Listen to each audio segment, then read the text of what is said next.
Malapit na mga idol ang quarterfinals ng PBA at 3 spot na lang ang natitira para sa playoffs. Battle clash ito mga idol ng mga PBA team sa muling pagpapatuloy ng PBA series ngayong Friday. Following the holiday break mga idol, muling magpapatuloy ang karera ng mga PBA teams para sa quarterfinals. Lalo't mainit na mga idol ang kaganapan sa PBA dahil 3 spot na lang ang natitira para sa playoffs. Dahil for sure mga idol, kuha na ng Magnolia Chicken Templados, Phoenix Super LPG, Meralco Bolts, San Miguel Beermen at Barangay Ginebra ang ticket para sa next round ng liga. 5 kuponan pa din mga idol ang meron tsansang makakuha ng spot sa 3 natitirang slot sa playoffs. Sa pagpapatuloy ng laban ng mga PBA teams ngayong linggo ay mabibigyan na ng mas malinaw na litrato ang mga PBA fans kung sino-sino ang mga aarangkada sa next round ng PBA. Well, let's see mga idol kung sino-sino ang mga PBA teams na maglalaban sa natitirang spot para sa playoffs. Northport Batampier na nasa rank 6 with 504 records. Impressive ang naging starting nila sa conference pero 2 magkasunod silang natalo sa 2 huling laban nila.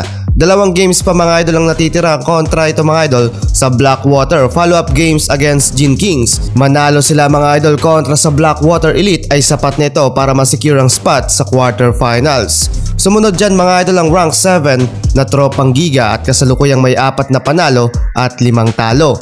2 magkasunod din na natalo ang TNT sa 2 huling laban nila. During Christmas break, nagpalit ng import ang TNT. Pinalitan ni Raleigh Hollis Jefferson ang nakababatang kapatid na si Ron Day. Makakalaban din nila ngayong Friday ang Rain or Shine at ang twice to beat seeking Phoenix Super LPG ngayong January 14. Halos pareho sa record mga idol ang TNT at Rain or Shine na nasa pang-8 sa ranking ng liga. Pero eto ang team na naging dahilan at nagbigay ng nag-iisang talo para sa Magnolia. Impressive din mga idol ang comeback yon ng Elasto Painters dahil 4 nang magkakasunod na panalo sa ongoing season ng PBA. Kailangan manalo ng Rain or Shine sa laban kontra sa TNT at Converge para masecure ang spot para sa playoffs. 2 team pa mga idol ang kumakalabit sa bakanting upuan sa playoffs. Eto nga mga idol ang NLEX Road Warriors na kasalukuyang may 3 wins and 6 loss at ang kupunan ng Tira Firma na nasa rank 10 na may 2 panalo at 7 talo.